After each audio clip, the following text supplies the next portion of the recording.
When you bring your child home for the first time, you want a baby monitor you can trust. When you choose Stork, you choose technology trusted to monitor 10 million babies in hospitals every year. Stork continuously tracks your baby's pulse rate, oxygen saturation, and temperature. Visit MassimoStork.com to learn more. Stork, a revolutionary baby monitor, is born. Stork is not a medical device. Read and understand all product labeling. Massimo data on file.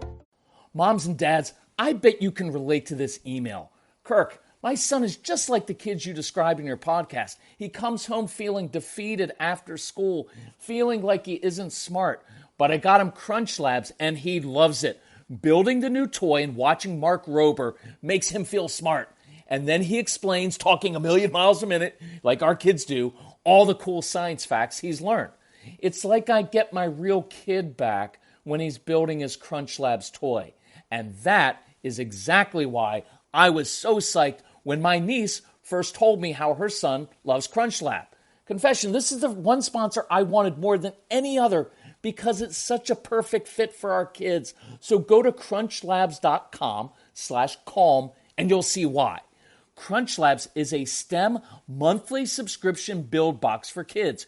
Your kids get a really fun toy in the mail every month. And what kid doesn't love that? And then they put it together by watching a step-by-step video from former NASA engineer Mark Rober, where he teaches all the cool physics that make the toy work.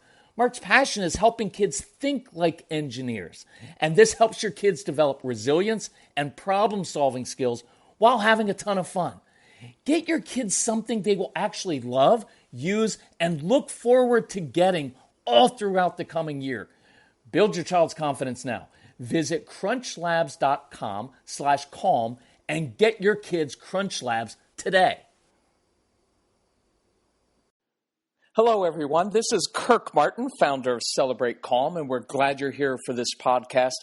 Feel free to reach out to us at any time. You can email me personally even at Kirk, K-I-R-K, at celebratecalm.com. You can call us at 888-506-1871. Anytime you need anything, just reach out to us. We're pretty friendly people. Find us on Facebook, Twitter at Celebrate Calm, and we've got a free newsletter and all kinds of free stuff at the website, Celebrate Calm. So there you go. Hey, today I wanted to talk to you about it may be kind of an extreme example of defiance, but I like dealing with the tough stuff and the real stuff. And this is a little bit controversial only because there's a little bit of bad language in it. I'm not going to use the bad language, but it revolves around some bad language. And I've gotten in trouble in a few venues before for doing this example, but I will continue to do the example because it's real life and it happens. And the strategies and insight in this are phenomenal. I love it. I've told this story, I don't know, maybe 1,000 times. And that's what I love about our live workshops is we have opportunities to do real life with people, right? Where you really live. It's not always this antiseptic little environment where you've got these two little wonderful kids. You've got strong-willed kids and you're strong-willed yourself. And I like to deal in reality. So, by the way, if you book us at an event, we will be sensitive to your needs. So if you say, hey, don't do anything really controversial, we probably won't. But I'm kidding.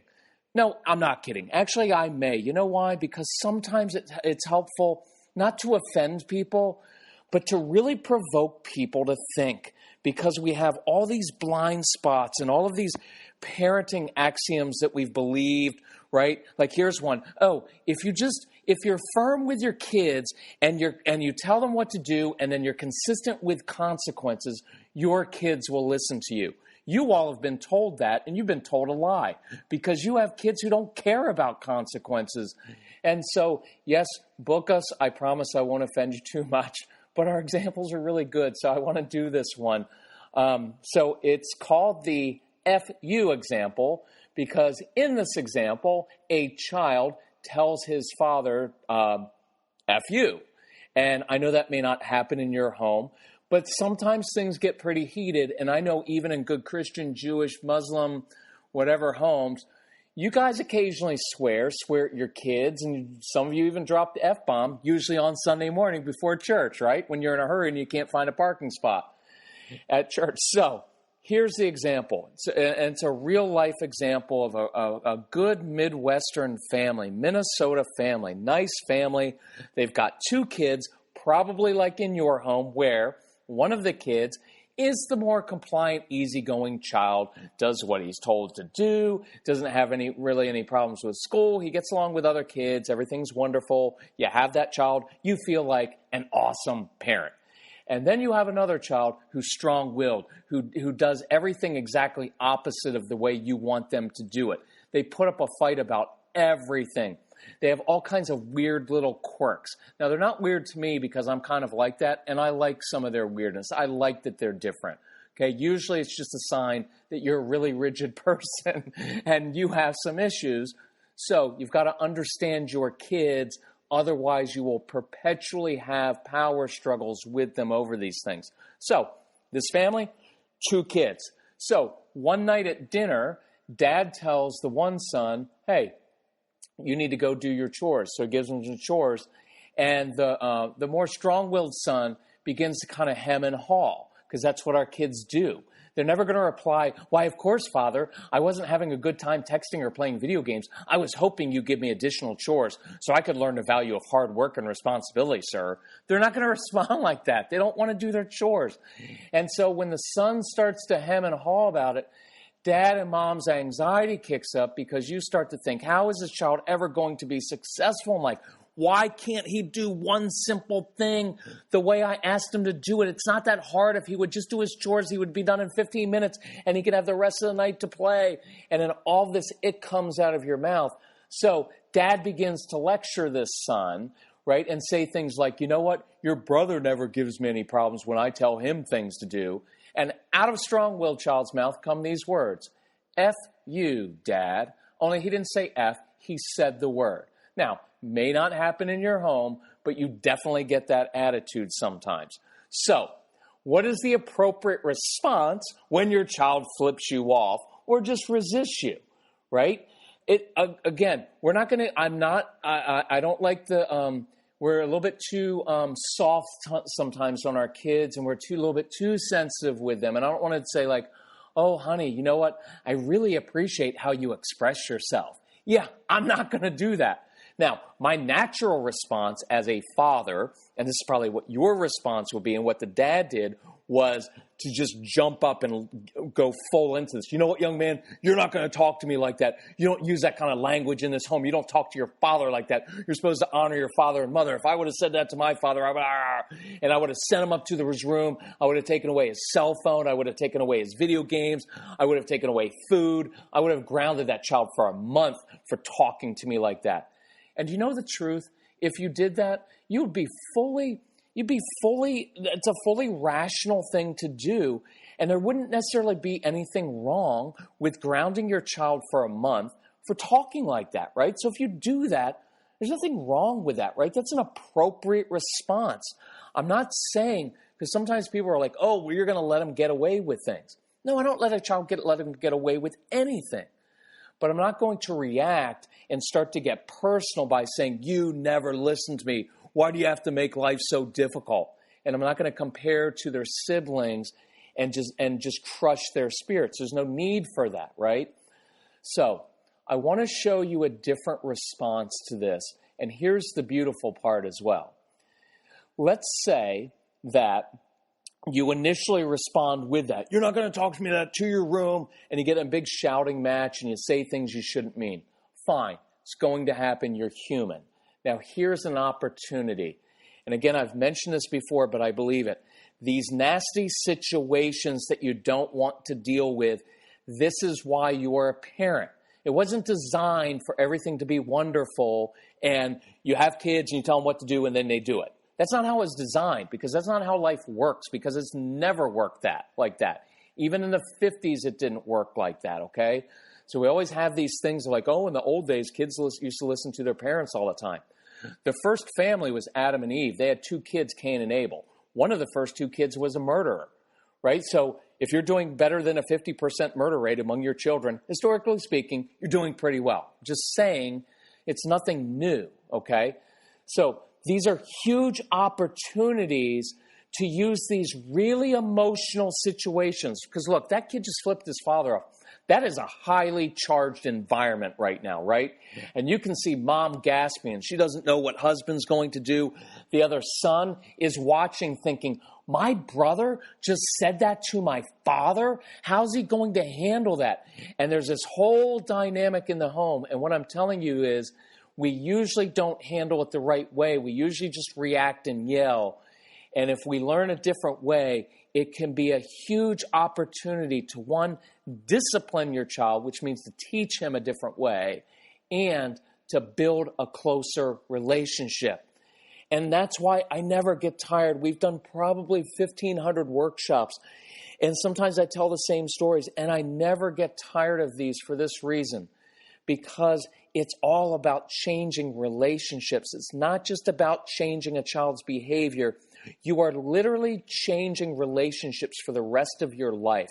Because if you don't learn how to do this with a strong-willed child, what will happen is, especially with dads and sons or dads and daughters, but moms too, you will be divided, right? You'll be divided, one, in your marriage, but then you're going to be divided between this child. And sometimes that lasts a lifetime. It's also an opportunity to break generational patterns, because for some of you or your spouse, this is how your mom or dad did it with you, and you find yourself doing the same exact thing. So in the longer run, I want to break generational patterns. That way, this changes relationships for literally decades and possibly even into the next century. That's pretty cool. So let's say that you blow it the first time. Scream, yell, slam a door, stomp downstairs, and then you recognize, you know what?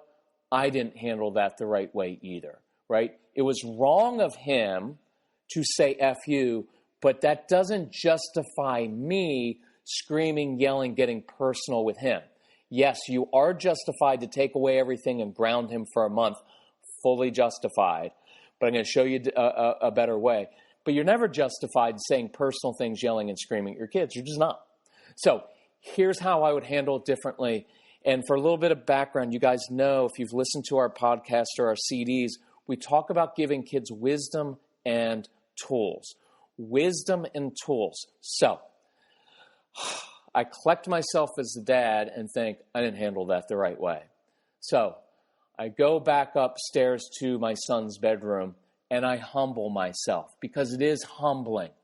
And I knock on his door. I'm not gonna run through the door. I'm not gonna just open it up, even though it's my door and I paid for the door. I'm not doing that, because I'm gonna respect a little bit of his privacy, and I'm gonna do this in a little bit more humble manner.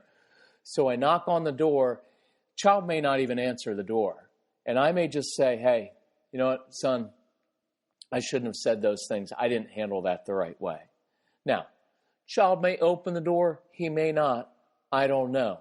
Now, this is a little bit of a dramatization. You may not be able to say all of this all at once, but here's what I'd like you to communicate. Imagine the dad communicating this.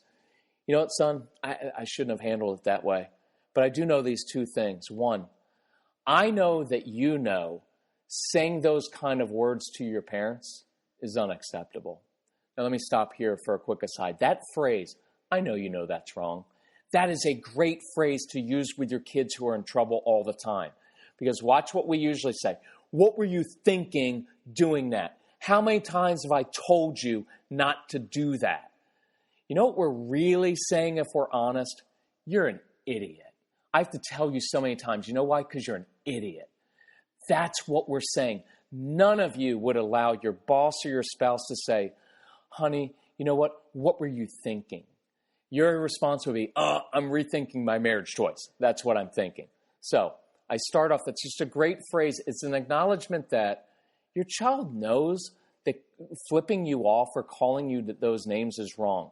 You don't have to beat them up for it. They know, kids know from the time they're 2 that what they do is wrong, right? They know. They hide behind stuff and they lie. They lie because they know what they did was wrong and they don't want the consequence for it, right? So second thing I say is, I also know this. I know that you know using that kind of language in this home will bring dire consequences. And yet you said it anyway. And what that tells me is the pain, the frustration, whatever it is inside of you that would compel you to say something like that to your father is greater than your fear of any consequence I could give you. Does that make sense?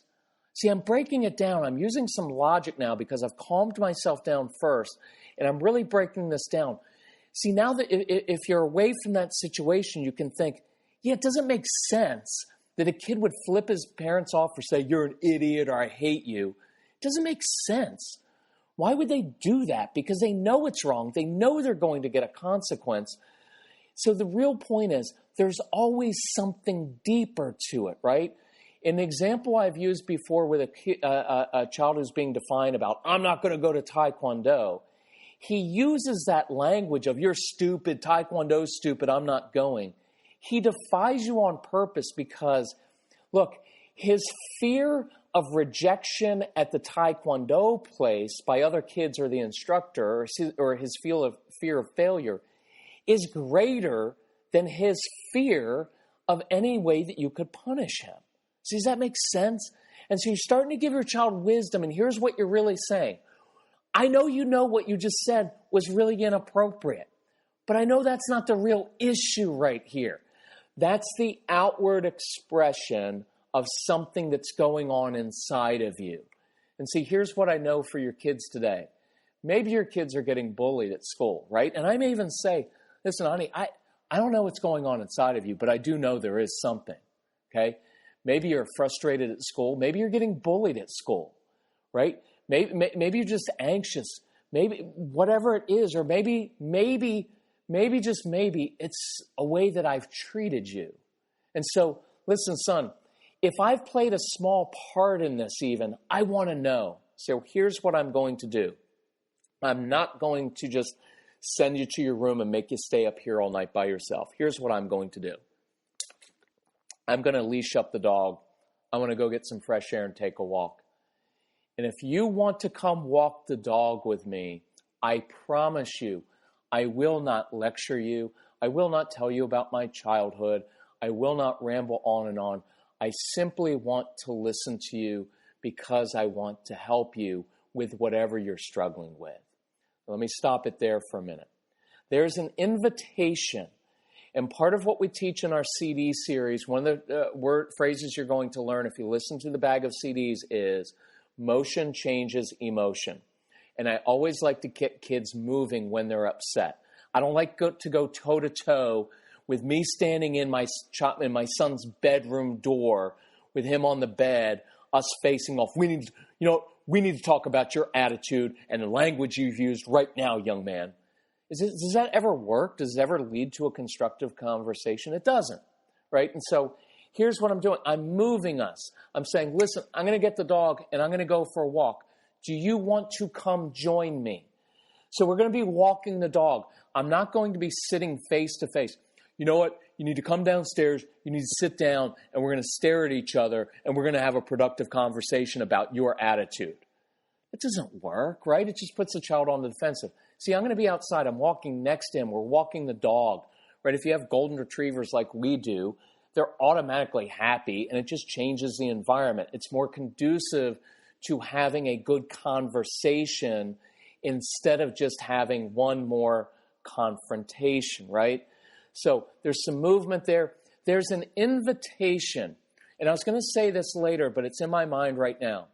For those of you whose faith is important to you, I think this is the way God deals with us, right? When we have a bad attitude, God would be justified in saying, you know what? Have you seen what I have done for you? And you're not even grateful. We need to have a talk about your attitude right now. He doesn't do that. I think there's a humble invitation to, listen, I know there's something going on with you in your life right now. I can deal with that. So if you want to come talk to me, I'd love to listen because I think I can give you some wisdom with that. Does that make sense? We want to be treated the way, right? We want to treat our kids the way we would want to be treated by someone else. So here's the deal. And part of my, sometimes when I'm with kids, what I'll say is, listen, I'm not interested right now in just sending to your room again. We've done that before. It's not going to do any good. What I'm really interested in is helping you out. And I'm really interested in building my relationship with you. And that's what I'm after, is the relationship. So I can do it one of two ways. Hey, I'm going to leash up the dog. You want to come walk with me? Come grab me. Or I'll throw this one in, see if it makes sense. I may say, listen, I'm going to be downstairs in the basement, or I'm going to be out in the garage working. If you want to go grab the dog's leash and leash up the dog, come grab me in the basement or come grab me in the garage. I'd love to go for a walk. And here's why I like it.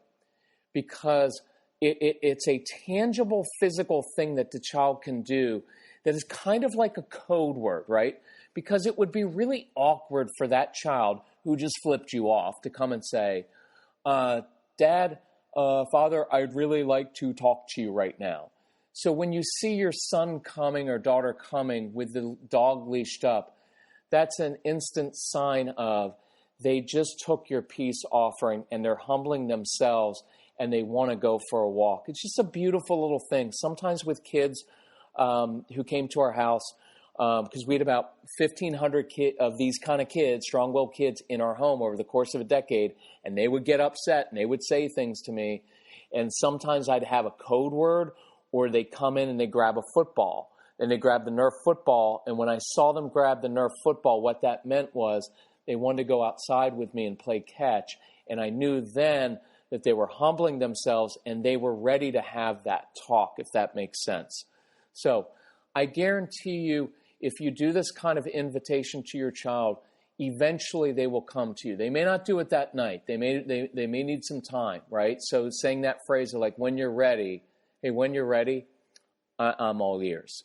So when your child eventually does come and you go outside and go for a walk or play catch with a football or whatever you like to do, I guarantee you're probably going to hear two things from that child.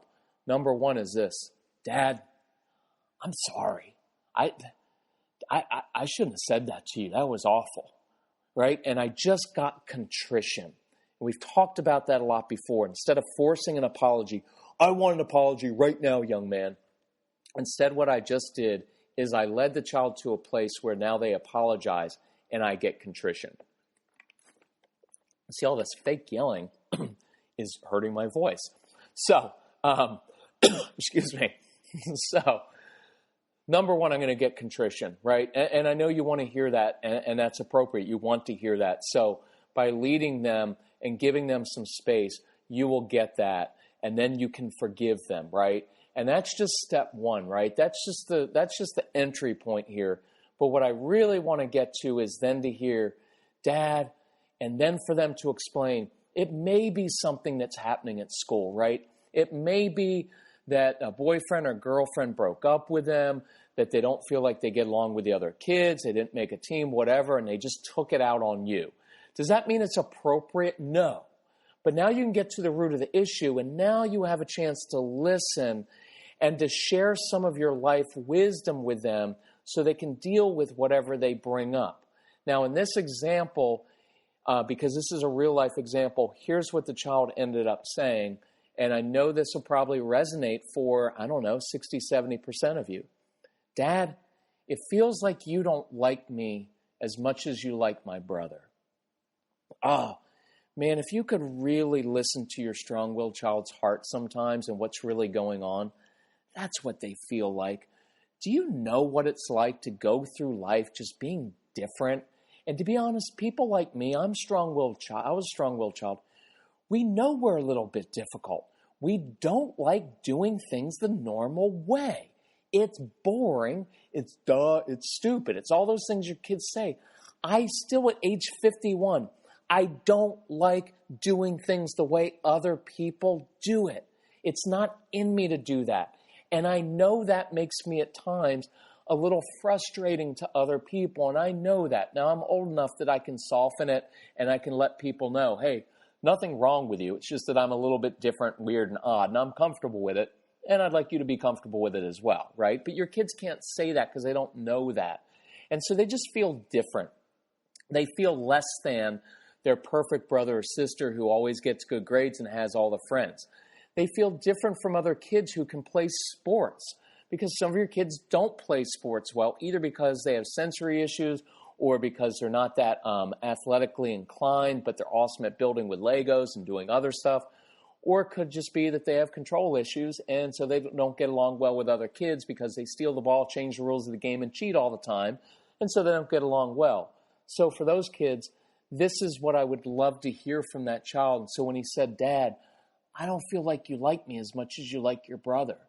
You see, now Dad has a chance to humble himself, or Mom, but in this case it's Dad, and say, you know what, son?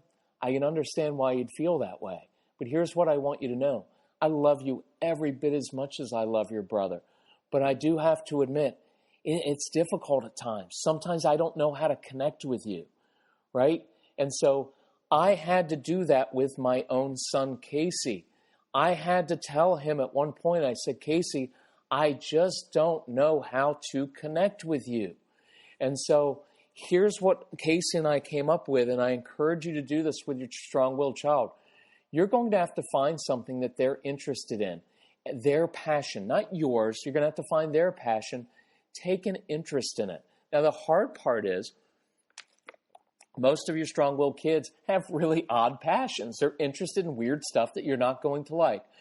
And because I'm getting older, I can say stuff more bluntly, and I'll just say it now. Too bad. You're the parent. You're just going to have to humble yourself and take an interest in what they like. Now, I know it's hard because it's all they talk about. And sometimes your kids are so hyper-focused on some weird thing, and you're like, I don't even like that. But I encourage you to be curious about it and take an interest in it. Mine wasn't too bad with Casey. His was cars. When he was young, he loved cars. He loved the sound of cars. He loved to go test drive. So one day, this is what he told me when we had this talk. Dad, will you go test drive cars on the weekend? And I'm like, oh. So I have to go to car dealerships that I hate, and I've got to test drive cars that I'm not even interested in because that's a way of connecting with you. And you know what? I did it. And I can't tell you how many car dealerships we went to over the years. And when we used to travel for workshops when he was younger, we would go find like a Ferrari dealership or some cool car dealership. And we go and we listen to the car, and occasionally we take a test drive. And I didn't like it at first, but it was a way of us for us to bond and for me to really understand what was it about that he loved. And it brought him a certain amount of joy. And what I want you to know with these strong-willed kids is you have to show them that you like them. Listen, I know you love your kids because you have to love them. They're my child, I have to love them. But some of you don't like your child, and your child knows that. And there's no guilt in this because I didn't like Casey when he was young. He's difficult. Ugh. And so I get that impulse. Doesn't make it right, but I get that, right? It's a natural response. Some of your kids are just so difficult. But again, what I tell you bluntly is that's your issue. You're the grown adult. And you're going to have to step up there, and you're going to have to control your own anxiety about this child's future.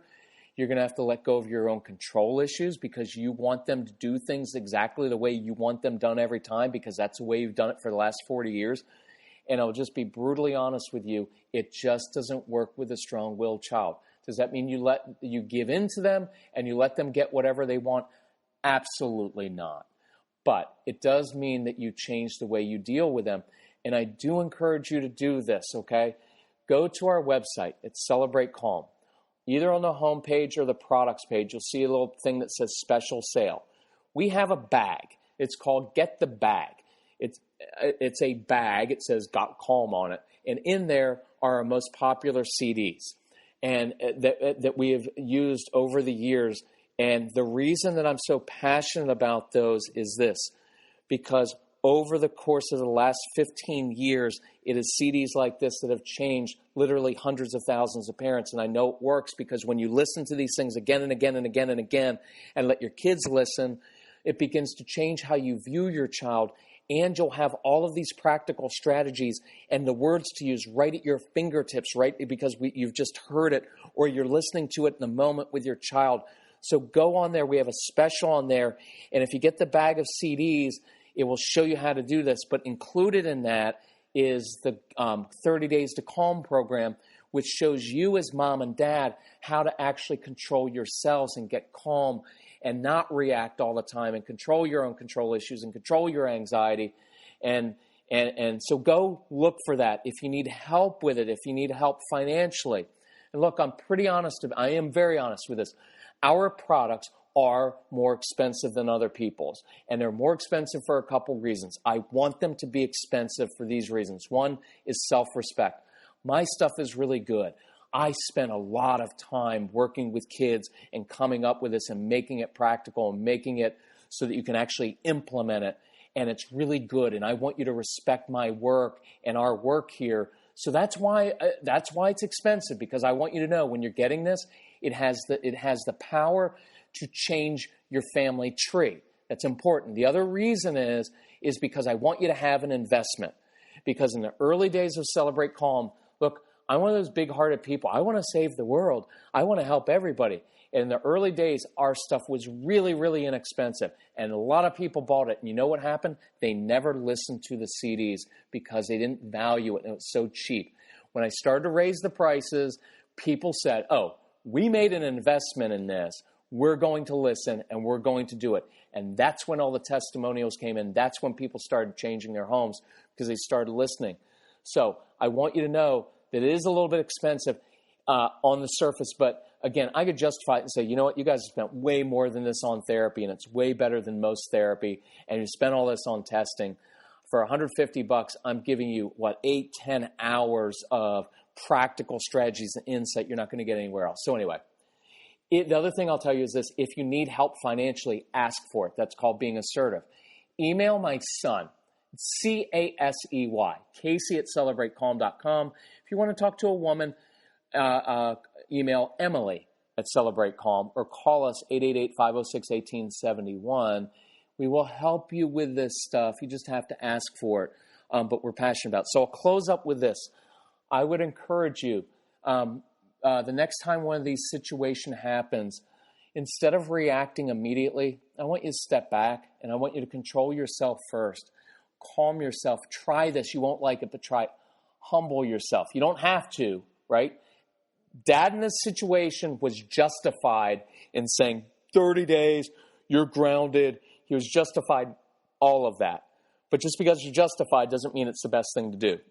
And I want you to practice these. And I want you to practice using this language with your kids, leading them to a calm place. And I'll close with this thought. Good discipline always leads to a closer relationship and trust that's built. And in this example, just watch what happened. The father and son had this walk. They walked the dog and they had this conversation and they started rebuilding their relationship. So think about it. Two different ways it could go. One, you know what? Get to your room. You're always difficult. If you don't straighten your attitude out, you're never going to get your video games back. And that will happen again and again. Again and again and again. And before long, this father is estranged from his own child that he loves, right? And you've seen it in your own home or other homes. That's one way it goes. But the other way, here's how it goes. That father or that mother becomes the trusted resource that when that child is upset, when he's struggling in school, when he's struggling with relationships, when he's 8 or 10 or 12 or 15 or 19 or 23 or 33, that child knows there is one person I can go to and I know who it is, and it's my mom, it's my dad, because I can tell them anything. And they've got wisdom to help me, and I trust them. And that's why this is such a beautiful thing. So I hope that within the next few days, one of your kids is a little bit more, maybe he's a little bit defiant. I don't hope that they flip you off, but I do hope that something like this happens so you have an opportunity to practice it, because the more you practice, the easier it gets. Thank you all for listening. You know what? You listen because you're good parents and you want good relationship with your kids. And that means a lot to us that you would actually listen to us. So we love you. If we can help you, again, email us, call us, let us know, and we'd be glad to help any way we can. Thanks so much. Bye-bye.